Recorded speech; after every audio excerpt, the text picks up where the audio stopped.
Can you imagine? I made the world, come in the world, come to my own people. They receive me not, show hatred, contempt, and rebelliousness toward me. And I love them so much that I let them all hate me and then show I have the power to turn their hate to love for me. Yes, sir. That's right. I will accomplish that. That's what I'll accomplish. You don't like me for a while, then I'll make you like me because I'm good.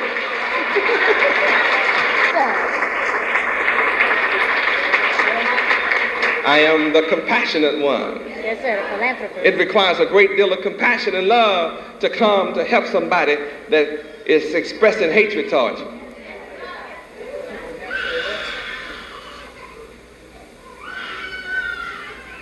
Let's look at verse 37 for a moment. Read. Leviticus chapter 23, verse 37. These are the feasts of the Lord Yahweh, which ye shall proclaim to be holy convocations, to offer an offering made by fire unto the Lord Yahweh, a burnt offering and a meat offering, a sacrifice and drink offerings, everything upon his day. Now, some of this indicates paganism. Yes, sir. We're not pagans, so evidently this has a spiritual meaning that you can't understand unless I explain it. Because I can assure you that my being here is not for the occasion of killing cows.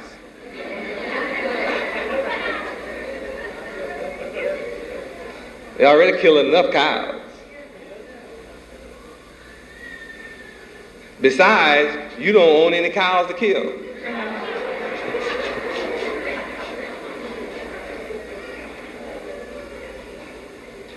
You don't own any goats. You don't own any sheep.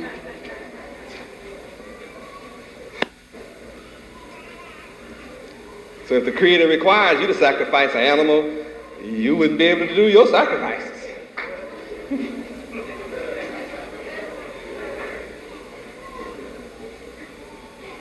My coming is to do away with all such foolish thoughts of paganism.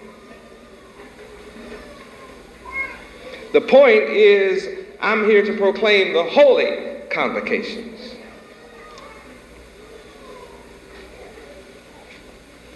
And at some other time, I'll explain to you all these other little points on meat offering, all that.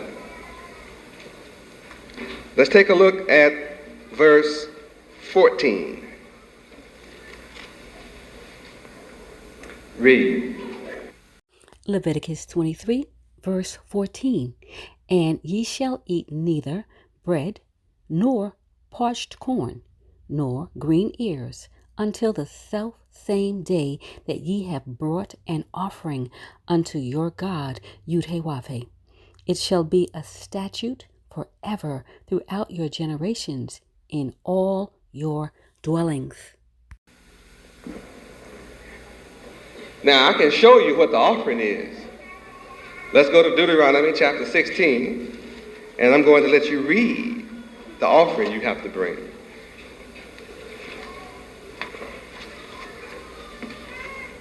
Deuteronomy chapter 16, verses 16 and 17, so that you will understand clearly that I want some money.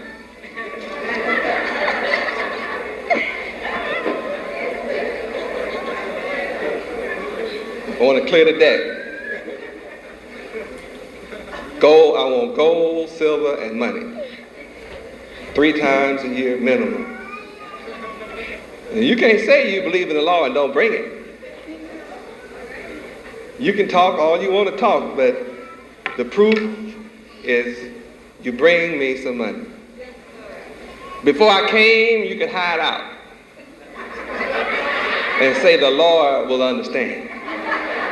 But I'm here now to tell you I don't understand.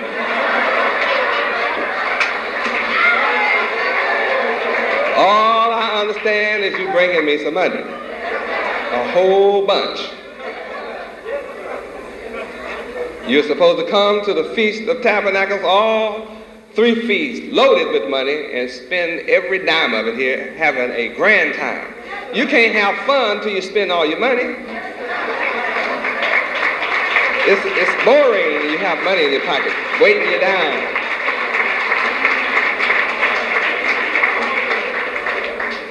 See, I have a little fun with that one because I know you've been having a lot of fun in America.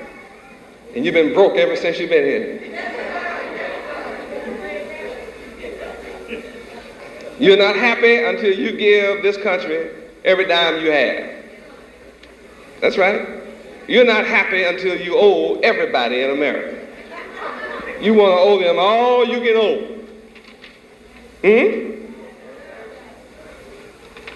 Is that right?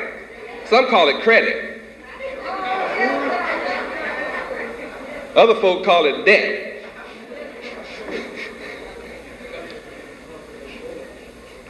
Some people call it owe me. I owe you. Right? And you work all the time trying to pay off debt. So you can do what? Get happy with more credit.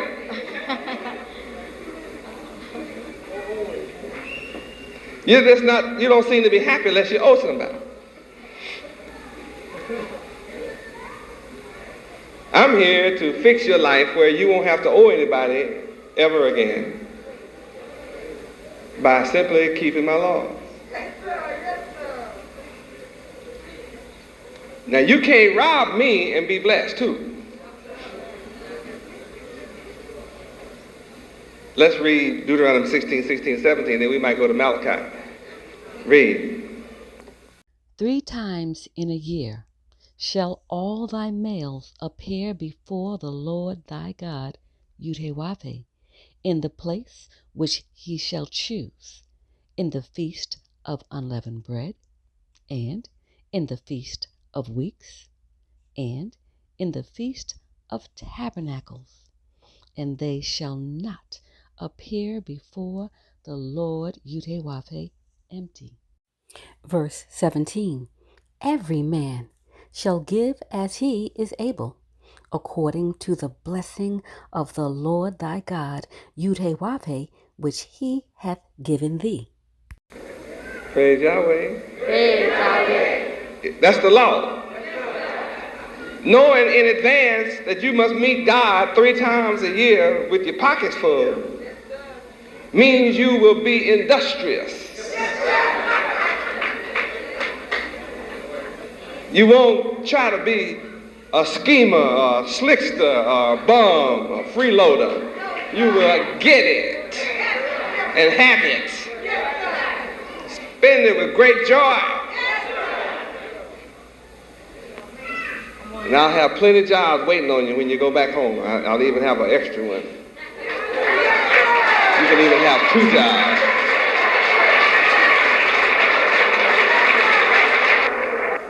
So that you won't be able to appear before Yahweh empty, according to the blessings that I give you. Well, let's see what my blessings are. Proverbs 10:22. Let's see what my blessings are. So you should be able if you receive my blessings. Read. The blessing of the Lord Yahweh, it maketh rich, and he addeth no sorrow with it.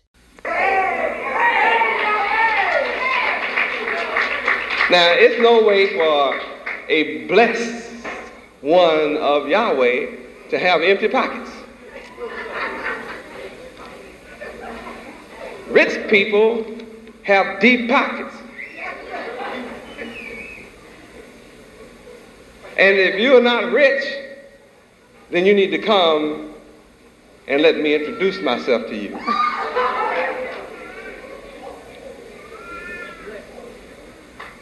If the opposite of blessed is curse. Malachi 3. 6 through 10. 6 through 10. If you're not rich, here's the reason why. Feast of Tabernacle teaches us our duties and responsibilities. That's the last book of the Old Testament, Malachi. That's before Matthew. Verse 6, read. For I am the Lord Yud-Heh-Wav-Heh. I change not. I want you to know I'm not changing.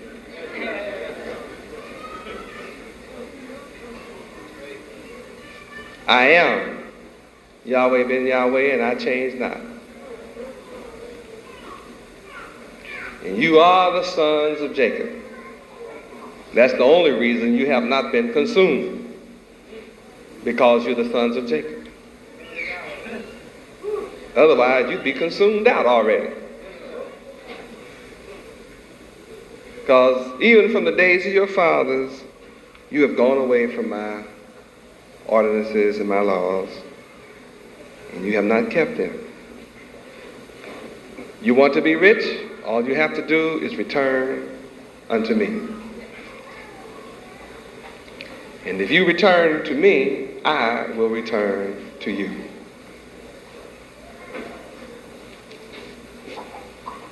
Some of you may ask, well, how do I return? Yahweh ben Yahweh. Well, I have a question before I answer that question.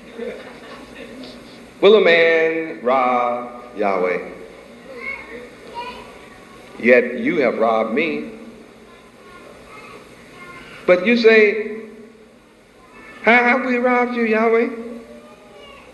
You have robbed me in tithes and in offerings. Every time you pay somebody else, instead of paying me your tithe, you're robbing Yahweh. Now how you going to rob Yahweh, the absolute sovereign one, and expect to be blessed? So in verse 9, I'm telling you what you're under. You wonder why you're having a tough time. You wonder why things don't work right. You wonder why you work your insides out and it just doesn't seem to pan out. It's because you're cursed. And I'm so upset with you that you curse double time with a curse. You're not just cursed, but cursed with a curse. See, you could have just been cursed. But I curse you with a curse. I'm the one. Even this whole nation has robbed me. Now, you want to be rich? How many want to be rich? Want to be able to come to the feast empty and live like kings and live the glorious rich life? Then bring all the time to this storehouse. And let me prove right now in your life that if you bring this meat, see this meat, I tell you I explain some of it as we go along. This meat is money.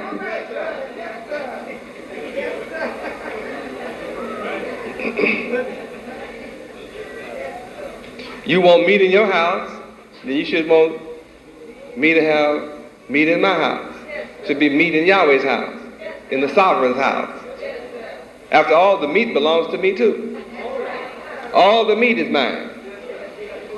The cattle on 1,000 hills are mine. The earth is mine and the fullness thereof. What do you mean, your meat? That's right. I created the meat, blessed you to have some. That's right. All I say is, cut off a kosher piece for me. So I think I've cleared up something for you. With the word. It's not me you don't like. If you don't like what I've been saying, I showed it to you. It's written. It's the word, and the word is Yahweh from the beginning. That's right. So if you're upset with Yahweh, who is the beginning.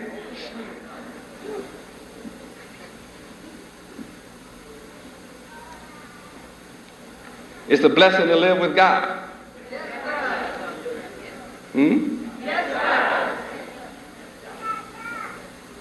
It's a blessing to live wherever God prepare a place for you.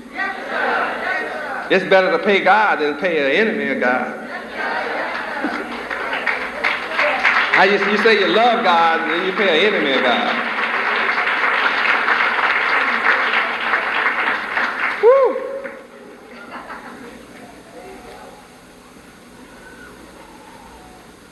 So if we explain Deuteronomy 16, 17, you will be able to give a lot according to the blessings that Yahweh gives you, because the blessing of Yahweh makes you rich.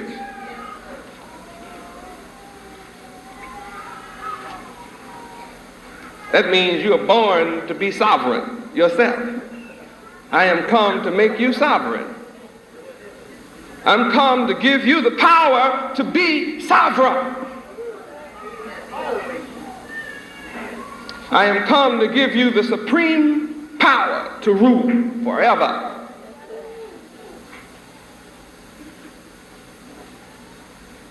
All you have to do is receive me and believe on my name and keep my laws. If you receive me, believe on my name, you'll keep my laws. John 14, 15. You have to love me to do that. Yes, sir. If you love me, you keep my commandments. John 14, 15. Yes, sir. John 14, 15. Yes, sir. 15. Let's turn and look. No escape. This is all a part of Tabernacles. John 14. If you love me, you will keep my commandments.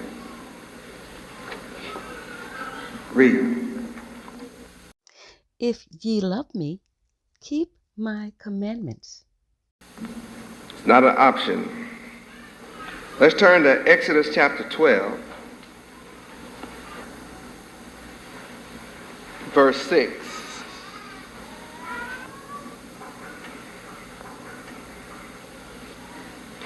Now this is talking about Passover. Ye shall keep Passover. Read.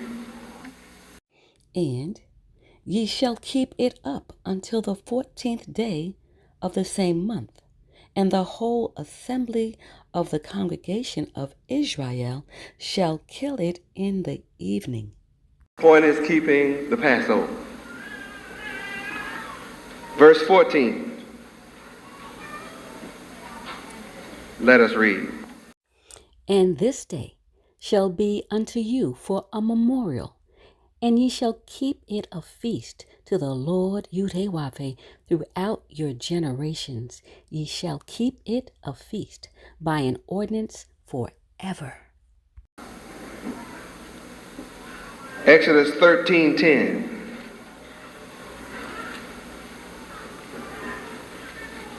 Read. Thou shalt therefore keep this ordinance in his season from year to year. Exodus 12, verse 18.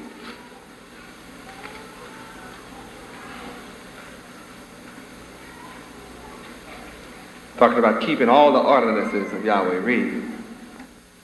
In the first month, on the 14th day of the month at even, ye shall eat unleavened bread until the 21st day of the month at even. Exodus chapter 13, verse 3. And Moses said unto the people, Remember this day, in which ye came out from Egypt, out of the house of bondage, for by strength of hand the Lord Yahweh brought you out from this place. There shall no leavened bread be eaten. Now that is Exodus 13:3. We see we are to remember and never forget our history. And one of the reasons of the high holy days is to cause us to never forget. This is a memorial. Remember this day. Remember when you came out of Egypt. Why is it so important to remember coming out of Egypt? It's because we are in bondage in America. Abraham Lincoln played a trick on us and said we were free in 1865. And we are more of a slave today than we were in 1865. We are worse off today as a people than ever in our history without Yahweh.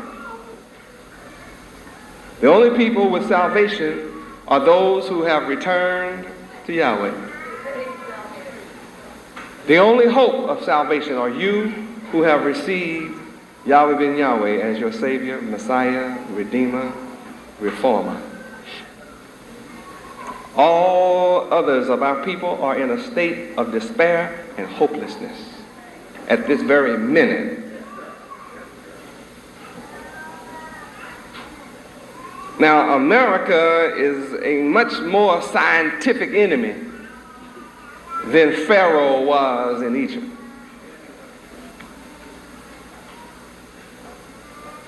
And the job of delivering my people from America seems impossible. Why? Because my people don't want deliverance from America. How do you deliver a people that do not want deliverance?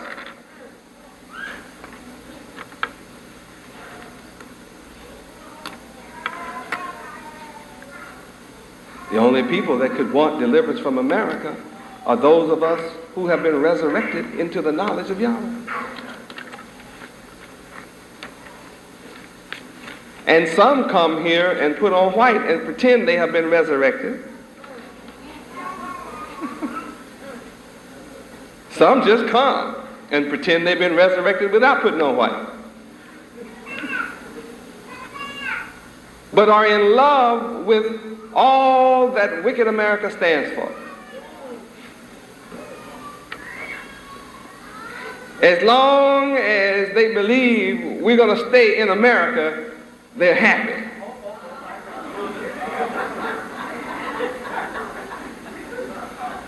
As if you can turn my words into a lie for your convenience. And I told you, come out of her, my people, that you receive not of her plagues. But I have come to a people that have no idea of what come out of her means and don't want to come out of her in any form. Spiritual, mental, or physical. You can forget physical, and it seems like you can forget spiritual. And don't talk about mental. Come out of America, what are you talking about? Yahweh been Yahweh. Shoot.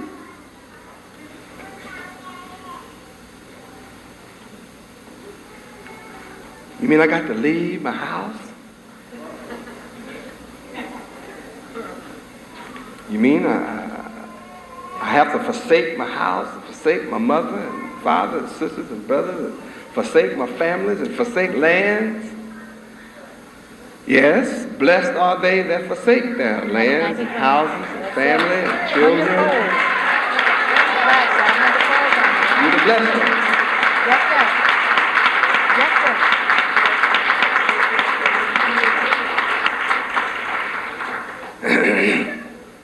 See, that blows some people right on out the saddle.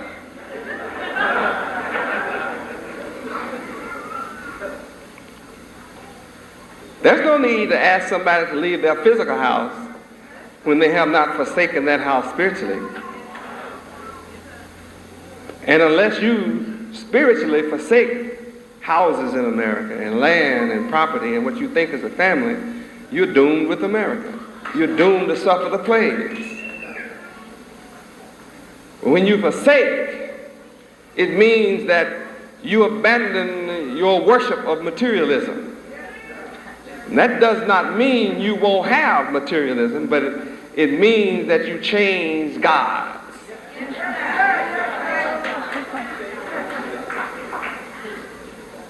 The man that you think is the god of materialism didn't make it.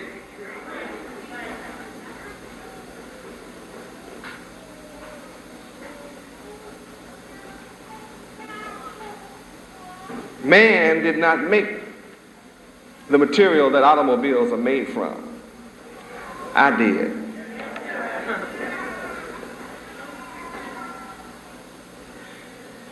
So if you forsake materialism and seek the king's dome Matthew 6:33. Yes, sir. first, Yes, sir. Matthew 6:33.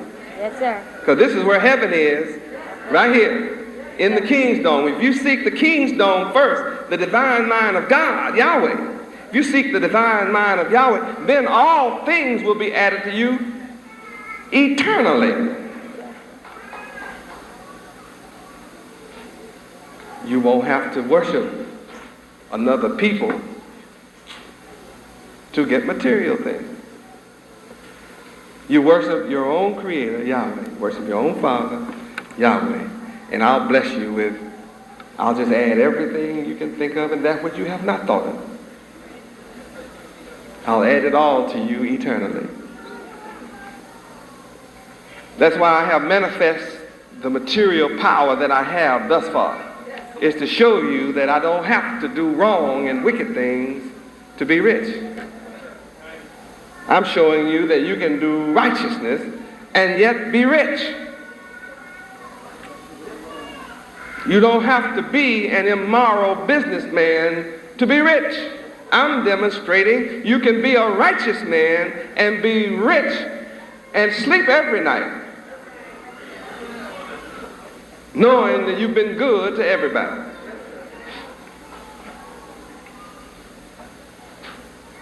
No sorrow comes with this. Hope you understand what it means to forsake. It means you no longer worship the things of this world and the people who seem to be in control of it.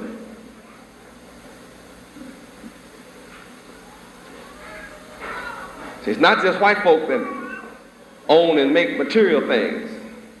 There's Mitsubishi. Mitsubishi. Yes, sir. Kawasaki. Suzuki. Suzuki. Isuzu. Isuzu. Nissan. Kawasaki.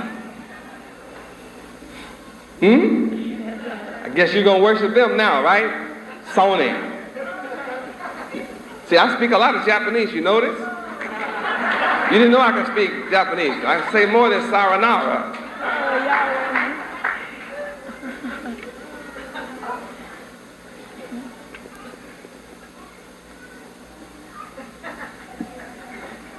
Want to hear me speak some more Japanese?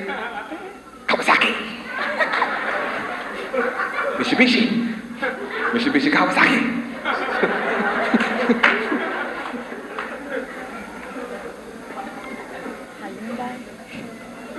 Toyota.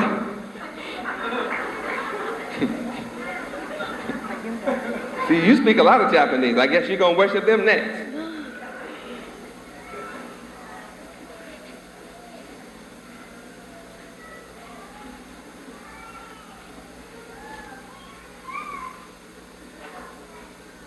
Exodus 13:3 says, remember this day.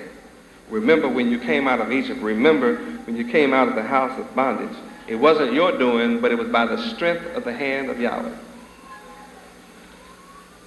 And though this job may look impossible that I have to accomplish here in America, I shall accomplish it by the strength of the hand of Yahweh.